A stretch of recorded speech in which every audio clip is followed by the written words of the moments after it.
बिस्मिल्लाहिर्रहमानिर्रहीम। अस्सलाम वालेकुम स्टूडेंट्स। अच्छा, हम लोग सीक्वेंट एंड सीरीज़ वाला चैप्टर कर रहे थे, तो उसको नेक्स्ट हम लोग देखते हैं। अच्छा, इसमें लास्ट टाइम हमने कंटिन्यूस वाला थ्योरम किया था।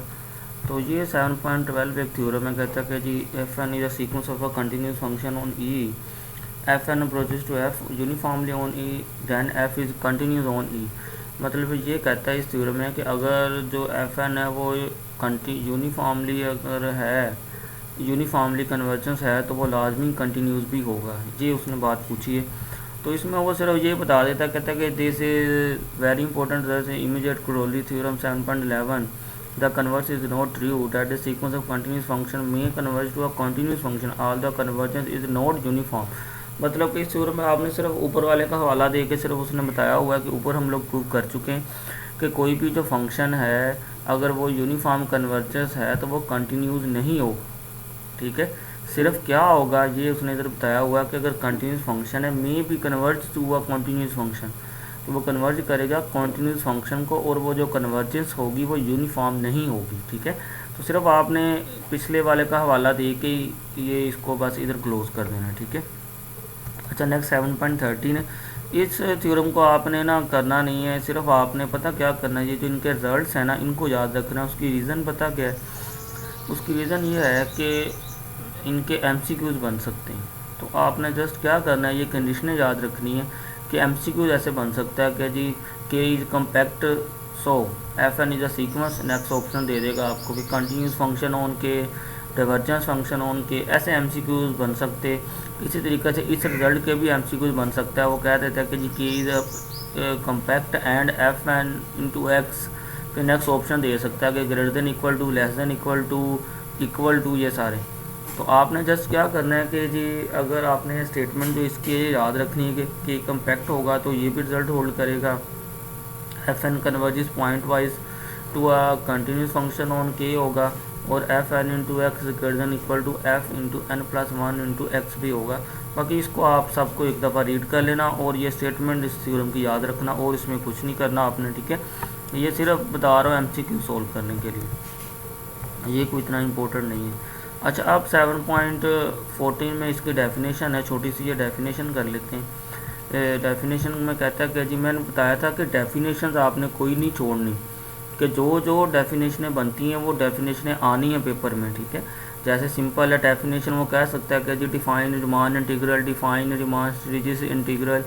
तो इसी तरीके से define uniform convergence, define continuous function, define criteria Cauchy criterion for convergence. मतलब कि ऐसे ना, मतलब कोई भी क्वेश्चन ये शॉर्ट क्वेश्चन बन सकते हैं, इसलिए आपने ये डेफिनेशन वगैरह कोई चीज़ छोड़नी नहीं है। ठीक है, तो अच्छा डेफिनेशन में ये बता रहा है, कहता है कि जी if X is a metric space, ये असल में सी है, सी को उसने शो किया हुआ मेरे ख्याल में कि into x will note the set of complex valued function, क्योंकि कम्प्लेक्स को हम लोग सी से शो करते हैं, तो इसने सी को थोड़ा सा ग्रीक लेटर में लिखा हुआ है। कहता है जी are complex valued continuous bounded function with the domain x, note that the boundedness is redundant. If x is compact, then c into x consists of all complex continuous function on x is compact we associate which f belong to x is supremum norm। तो f norm is equal supreme जो definition है सिर्फ आपने ऐसे f is assumed to be bounded, bounded के लिए ये पता है f norm less than equal to infinity हो, it is obvious that f norm is equal to 0 if and only if f into x 0।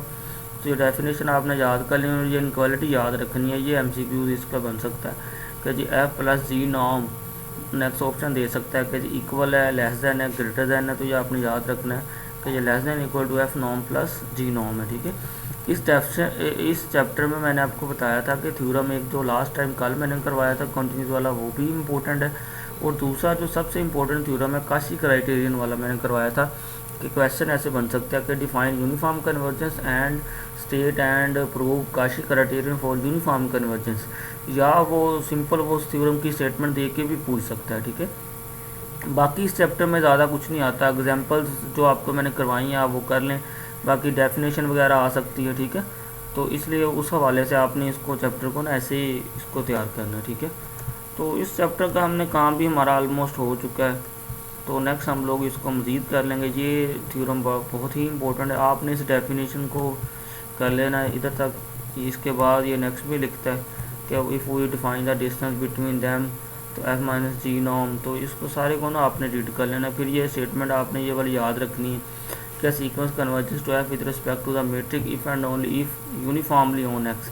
तो ये इसका स्टेटमेंट का भी एमसीक्यूज बन सकता है। फिर closed subset sometimes called uniformly closed, the closure of the set is called uniform closure and so on. ये भी एमसीक्यूज आपको आ सकता है, ठीक है।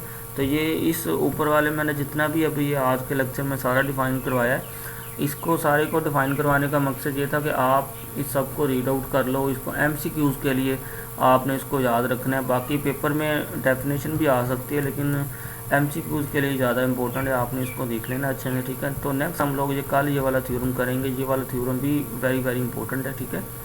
इसलिए मैं आपको तेज़ नहीं काम करवा रहा, क्योंकि मुझे पता है ये लास्ट चैप्टर है और ये चैप्टर भी आलमोस्ट एंडिंग के करीब ही है, तो हमारा सिलेबस ख़त्म हो जाएगा। तो इसलिए डेली थोड़ा थोड़ा ही मैं काम करवा रहा हूँ अब। तो बाकी इसके बाद जो भी मतलब कि इसमें और भी जो चीज़ें रहती हैं ना, या मैंने सोचा है कि ऐसा करते हैं कि जो आपको असाइनमेंट्स दिए हैं ना, असाइनमेंट्स के जो क्वेश्चन हैं उनको डिस्कस कर लिया करेंगे। मैं उन क्वेश्चन को मैं देखूँगा, आपके असाइनमेंट्स जो है ना, तो जिस बच्चे की सबसे अच्छी असाइनमेंट्स हुई ना, तो मैं उसको लेके वो क्वेश्चन उसने जो सोल्व किए हैं या जो भी उसमें इंक्रीमेंट होनी है, तो वो भी मैं डिस्कस कर दूँगा, क्योंकि टाइम होना है हमारे पास। तो क्योंकि वो एक तरह से मैंने आपको दिया था, लेकिन वो सिलेबस का हमारा हिस्सा ही है, तो चलो उसको भी मैं मतलब कि रिवाइज़ कर दूँगा अगर ये इसके बाद मुझे टाइम मिला इस चैप्टर ख़त्म होने के बाद, ठीक है। टाइम इंशाल्लाह मिल जाएगा तो उसको भी डिस्कस कर दूँगा। तो ये आप लोग साथ साथ करते जाएँ, ठीक है। ओके जी, अल्लाह हाफिज़।